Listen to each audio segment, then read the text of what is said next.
Hello, in this video we are going to consider a tapered channel and try to figure out what is the velocity flow profile in this tapered channel. So we have at the start of the channel height of h0. This height is actually the half height. We're going to assume that our origin is in the center of the channel because there will be symmetry within this channel.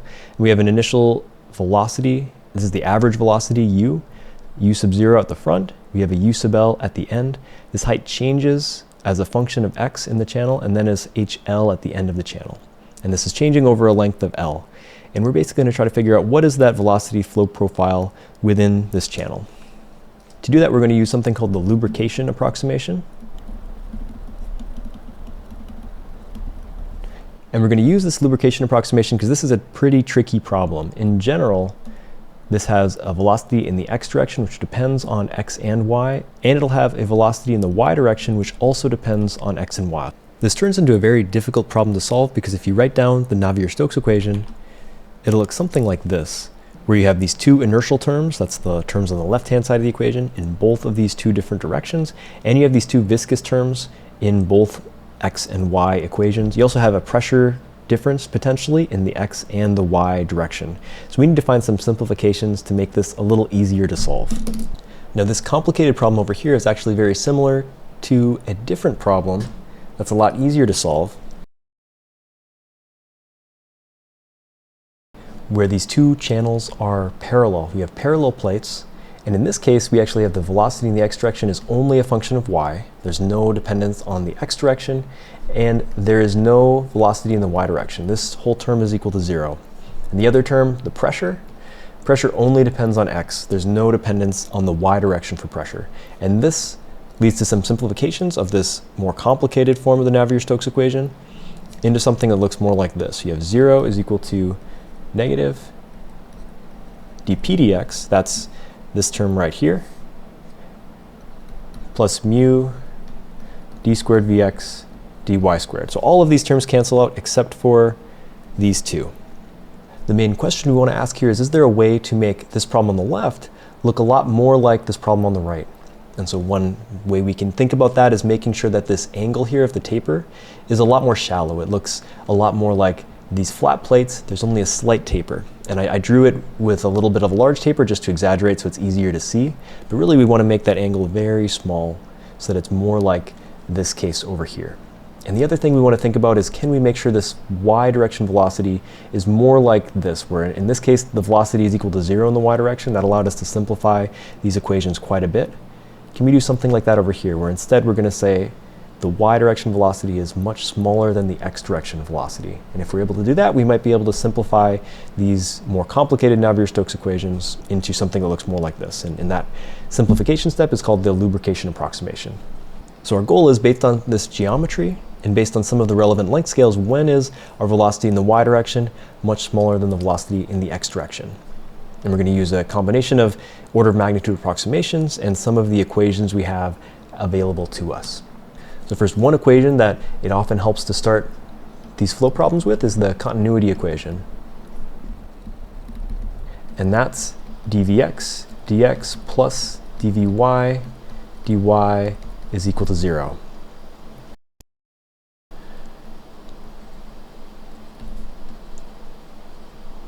We're going to use what are called order of magnitude approximations to try to understand how these two quantities vy and vx compare to one another, and under what conditions we can make some approximations that say that vy is much less than vx.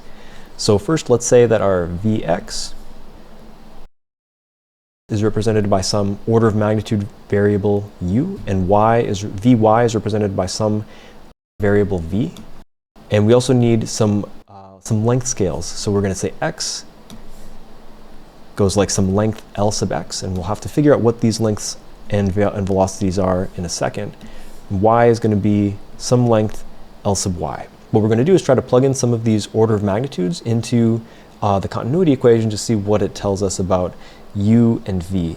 So one thing we can recognize is that if dvx dx plus dvy dy is equal to 0, then that means that these two are going to be about the same order of magnitude. So I'll use this squiggle sign to mean they're about the same order of magnitude. So if we plug in these blue terms here, we get u over L sub x will be about the same order of magnitude as v over L sub y. And then if we switch things around a little bit, what we want to know is v over u. Again, this is the y component on top and then the x version on the bottom, is going to be about the same order of magnitude as L sub y over L sub x. And remember, we want to say under what conditions is v sub y much less than v sub x. And so we can see that if this term is much less than 1, then we've accomplished our goal. So we basically want to find out when is L sub y over L sub x much less than 1. Now in our picture, what are these quantities? What are u, v, L sub x, and L sub y? So some of these are a little easier than others. First, we can think about u. U is our velocity scale in the x direction. So what would make sense here is to do some average velocity. So that could either be our u sub L or our u sub 0. Either of them would actually work out just fine. We're going to use u sub L in this case. For v, if we look at our picture, we don't have any velocity scales in the y direction labeled on our picture. But that's okay because we're just using v to try to figure out what is the velocity scale for y. We're basically solving for v in a lot of these problems, and what we want to know is that v over u is much less than 1. We do have something for L sub y. That could be one of these heights. So again, this could be our h sub 0, it could be our h sub L. Since we chose u sub L, let's use h sub L in this case. And then for L sub x, you might be thinking, well, L sub x should just be L, right? In this case, that's not necessarily the best choice. So it's not necessarily L. Even though L is a length in the x direction, it is not the perfect length scale for order of magnitude analysis. So imagine we could just double the length of this channel, or we could cut it in half, and that we wouldn't really expect that to change the nature of the flow within this channel. What might be more relevant is how sloped this is, for example. So this value of L doesn't necessarily tell us the whole picture, and so we actually have to figure out what this L should be. Remember that at the beginning of this process, we started from the continuity equation.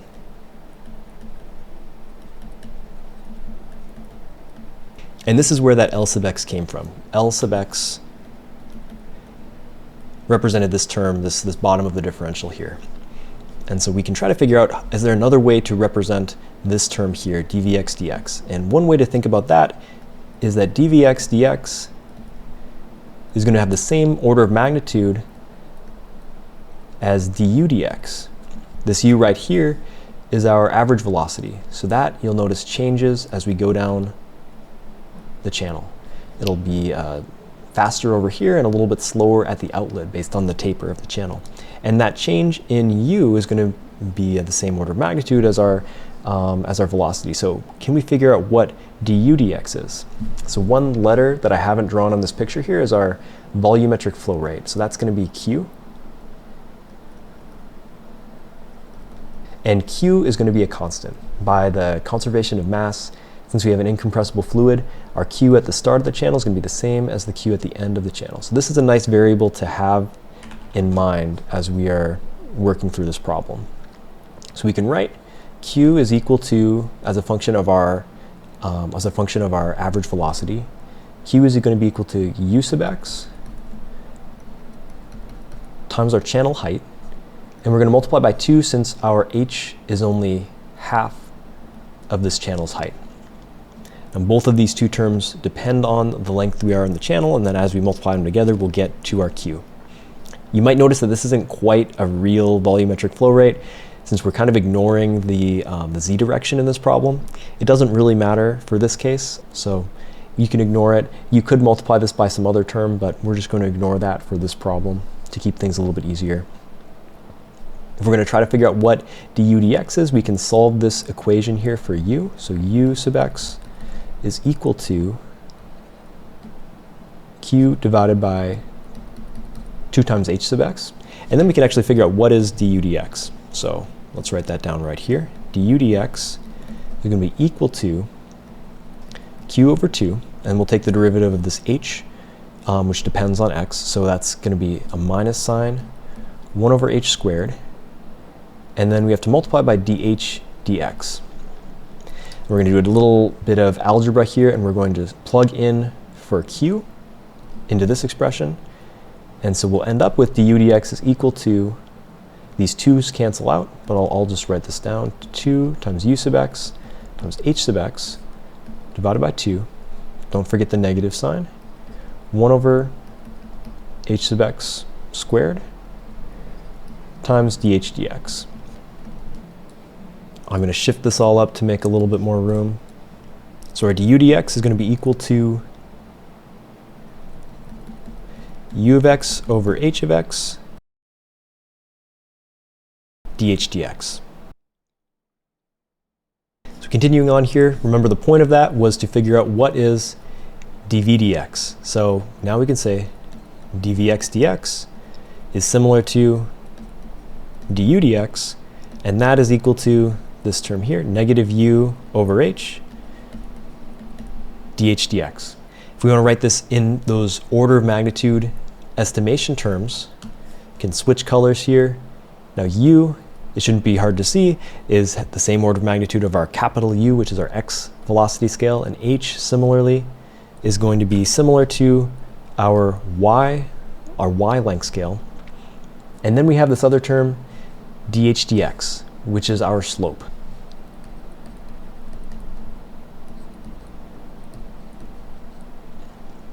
This is basically the slope of that taper channel. Another way of writing this in terms of order of magnitude speak is going to be u divided by L sub x. And so this is going to be equal to our u over L sub y dh dx.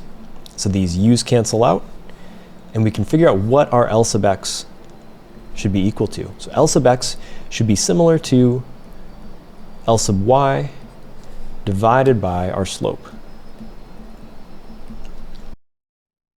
And the other way we can write this is that L sub y divided by L sub x is going to have the order of magnitude dh dx, or our slope. So if we find a way that this slope is much less than 1, then we can basically say that our terms here, L sub y over L sub x, is much less than 1. And if you remember a little ways back, we had shown that really our goal is to find out when is L sub y divided by L sub x much less than 1, because that'll be the same time when our v over u is much less than 1. So we've learned a lot just from the continuity equation and from this expression of the volumetric flow rate in terms of u and h.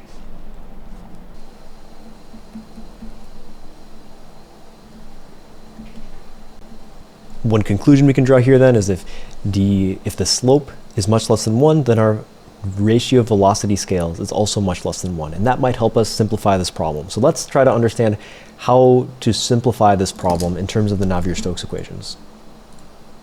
So here is the x component of the Navier-Stokes equation, and we're going to try to rewrite this in terms of our order of magnitude estimations. So remember our velocity in the x direction, we're going to write as u. Our velocity in the y direction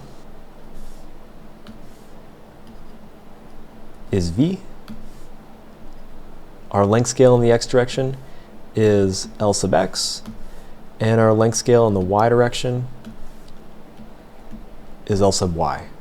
I'm going to write one more thing down here. So from the continuity equation, we learned this relationship here, where v over u is about equal to L sub y over L sub x. And again, we're thinking, okay, when is this very small? When is L sub y over L sub x very small? We've thought about that, but I'm going to take this and include that in our expression over here. So this might be useful later on too. Now we're going to number these terms here. So we're going to look at each of these terms individually and try to write down these order of magnitude estimates for each of them. So this is term 1, this is term 2, this is term 3, and this is term 4. So first, let's look at term 1. Now term 1, v sub x has a scale of u. We have another u over here. Our length scale in the x direction is L sub x. And we also have a rho. Let's not forget about this rho on the outside. So that's going to be rho u squared over L sub x. Next we have the second term, In this term, we have, again, a rho. We have our v for our v sub y. And we have u divided by L sub y. Now, since we have u and v in the same expression, it'd be nice if we could simplify this a little bit. So we're going to come to this term right here and solve for v and plug that in for this expression right here. So we're basically multiplying by u on both sides of the equation. So that'll lead us to rho times u L sub y over L sub x, u over L sub y. And here we can cancel a few things out, cancel out these L sub y's, put these two u's together. We get the same thing we have above, rho u squared over L sub x. So these two are the same. That tells us that our term 1 has the same order of magnitude as our term 2. Now let's look at term 3. So term 3, we have a mu. We have v sub x, which is going to have a length scale of u. We only have one u here, even though we're taking the second derivative in this case, because we still only have one velocity component. Instead, we have two different components in the x direction, because we're taking this spatial derivative twice. And then we can write down term 4, which is very similar. This is going to be mu times u divided by Ly squared. So the first thing we're going to think about is how do terms 3 and 4 compare with one another. Now the difference between these two terms is this Ly and Lx. And if you remember, we're assuming that L sub y divided by L sub x is going to be much less than 1. Now if this were true, that means that our term 4 is going to be much bigger than our term 3, because the L sub y is in the denominator. So that means that 4 is much bigger than term 3. So this is useful to know. That basically means that we can kind of ignore this term 3. We're trying to simplify the equation anyways. Let's just get rid of this term if it doesn't actually play that big of a role in this equation. This is still kind of complicated. We still have 3 terms, 1, 2, and 4. And if you remember from that original problem right here, we were able to simplify this down just to the pressure term and this one derivative term. So can we show that these two terms here on the left-hand side, these terms 1 and 2 up here, are much smaller than term 4? And so one way to think about that is to take the ratio. Now since terms 1 and 2 are the same order of magnitude, it doesn't matter which term we choose. So let's do term 1 divided by term 4. If we write this out, it's going to be rho u squared over L sub x. We're dividing that by term 4, which is mu u over L sub y squared. We can cancel some of these terms out. We end up with rho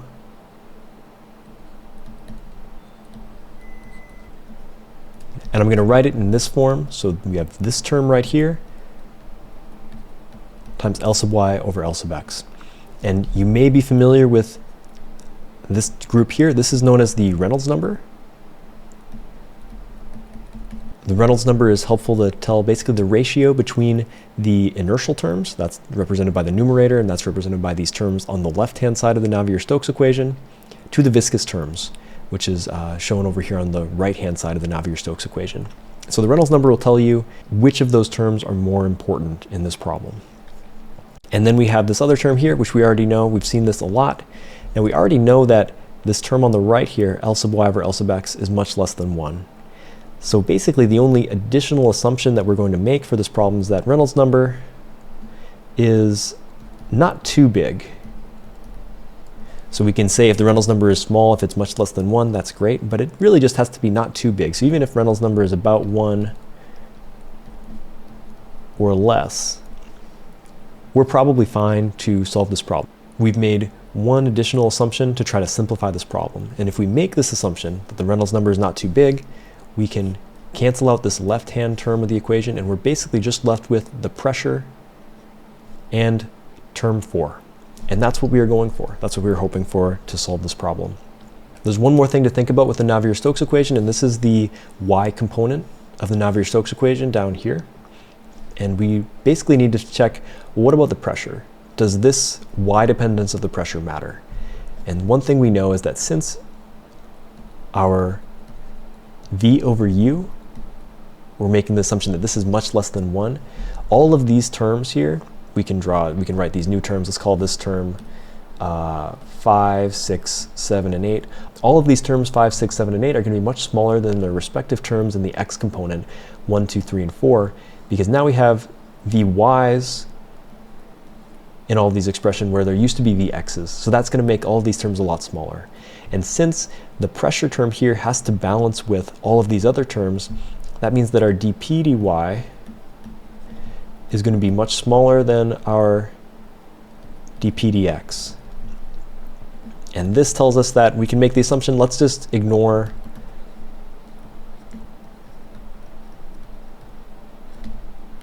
so we're going to ignore the pressure in the y direction. And then we can rewrite this term here can become an ordinary derivative of pressure with respect to x. This leads us to the equation that we're actually going to use to solve this problem. I'll jot down a few extra notes. So we still have vx as a function of x and y. We have our v sub y is much less than our v sub x. And we have our pressure is about equal to a function of x. And we can say 0 is equal to negative dp dx plus mu d squared vx dy squared. Now we were trying to compare this new problem to maybe a familiar problem where we have parallel plates trying to solve something similar. And here again, this is very similar. The main difference here is that we do have these partial derivative symbols on this dvx dy squared, whereas over here we had ordinary derivatives. That's going to change the way we solve the problem a little bit. Okay, now let's solve this equation. So I'm going to bring this to its own side of the equation. D squared vx dy squared is equal to 1 over mu dp dx. We can take one integration step. We get dvx dy is equal to 1 over mu dp dx times y plus a constant of integration. And this constant, it's a constant, but it's a function of x. Since this is a partial derivative symbol right here, our integration constant will be a function of x, and that's going to happen in the next integration step as well. So when we do one more integration, we get an equation for v sub x, and that's going to be 1 over 2 mu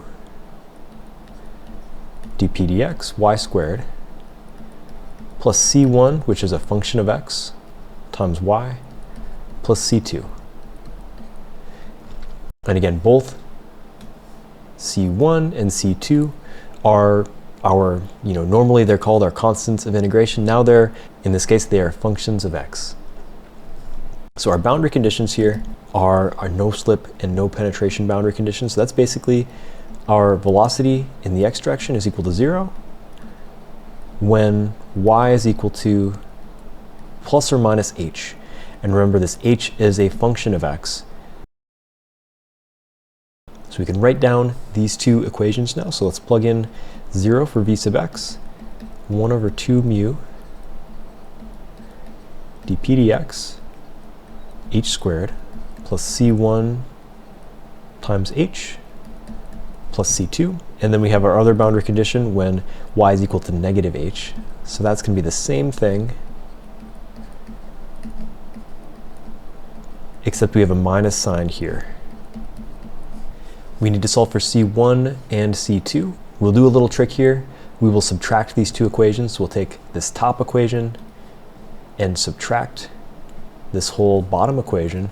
And what will happen is this first term will disappear, this term will disappear, and we'll be left with 2 times c1h is equal to 0. So that just means that our first equation, c1 of x, is equal to 0. So since c1 is equal to 0, we can just immediately solve for c2 on either of these two equations. They're the same now. And so c2 is equal negative 1 over 2 mu dp dx h squared. So if we plug this in, we can solve for v sub x.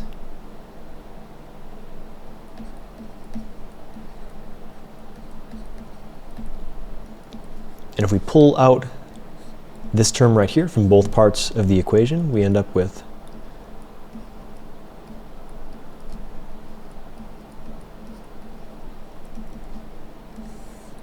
Note that there are two functions of x in this expression for v sub x, so both h is a function of x, and dp dx is also a function of x.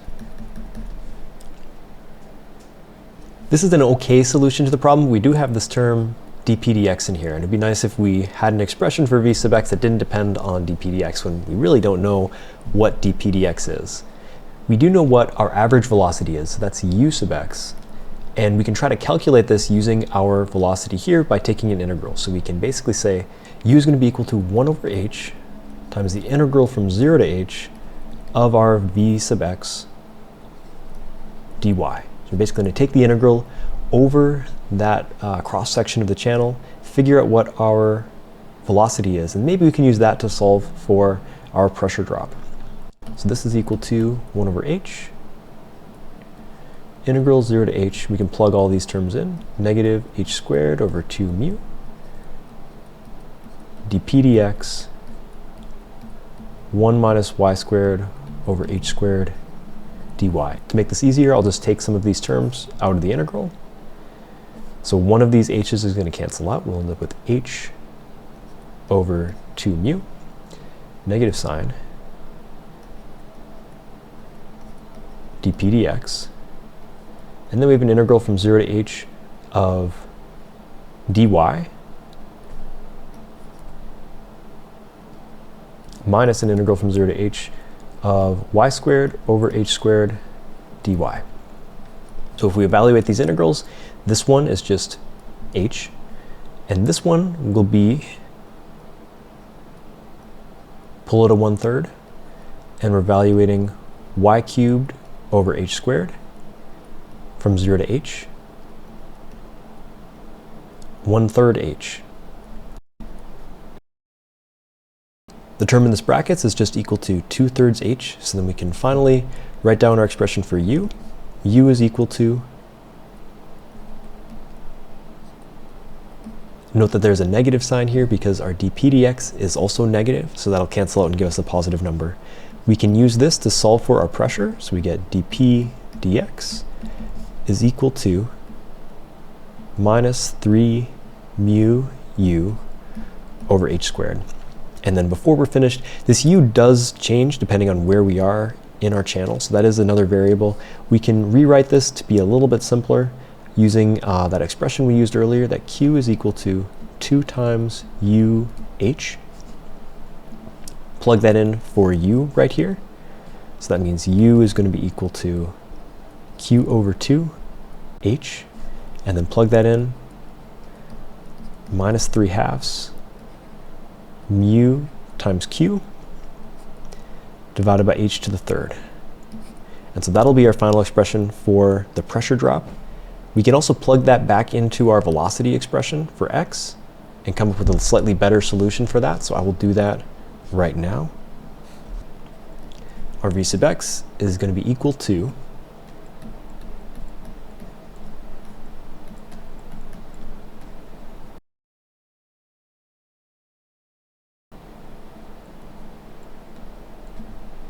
or if we use this other expression right here for dp dx in terms of u, we can also rewrite this. Here are two ways to write that expression for v sub x. Now, unlike that parallel plate problem that we looked at earlier, in this case, since we have this tapered channel, we do have a y velocity, and we said our y velocity is much less than our x velocity, but we can still calculate it. And we can calculate it using the continuity equation. So again, the continuity equation is dvx dx plus dvy dy is equal to 0. Now if we solve this for y, we get dvy dy is equal to minus dvx dx. And we can plug in our expression for x to solve this equation for y.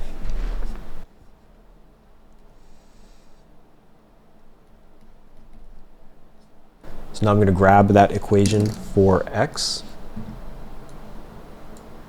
I'm going to copy in that expression for v sub x. The first step in figuring out what our velocity is to evaluate this derivative. So I'm just going to evaluate this derivative and note that the only term in this expression that depends on x are these two h's right here. So we can get, I'll leave the minus sign over here. I'm going to put this h inside of each of these two terms just to make this a little easier to solve.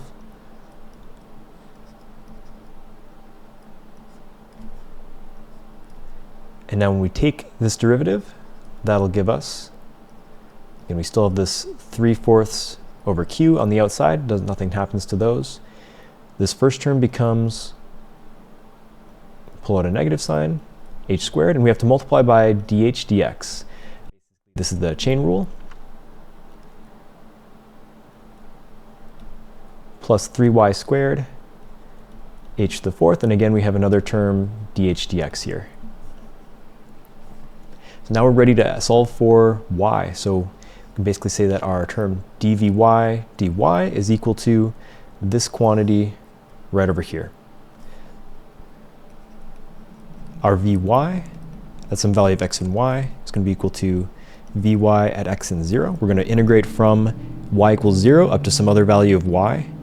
And so this is our boundary condition, vy at y equals 0. Minus this term over here, or I guess plus this term, but we have the minus sign. And to make our lives a little easier, I'll take a few of these terms out. I'll take out an h squared and this dh dx.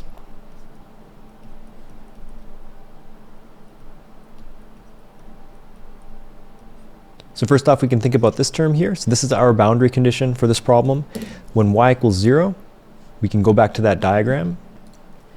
When y equals 0, we're at the center of this tapered channel.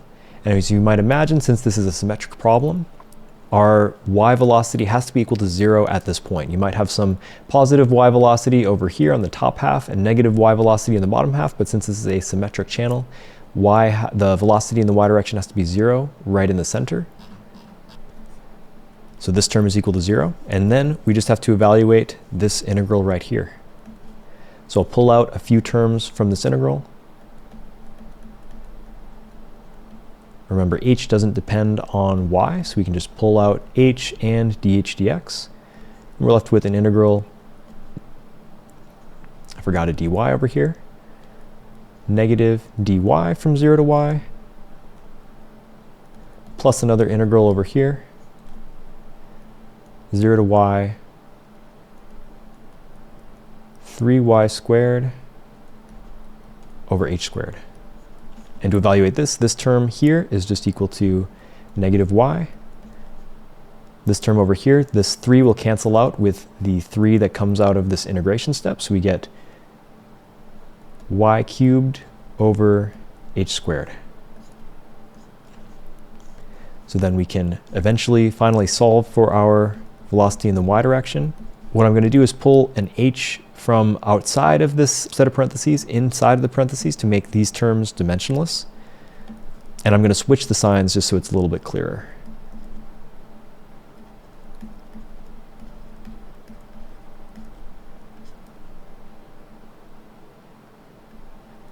And here's our expression for the velocity in the y direction. So you can plug in this expression for h as a function of x and figure out what that derivative is. This derivative, again, will just be the slope of this taper in our channel. And then you'll have your velocity in the y direction.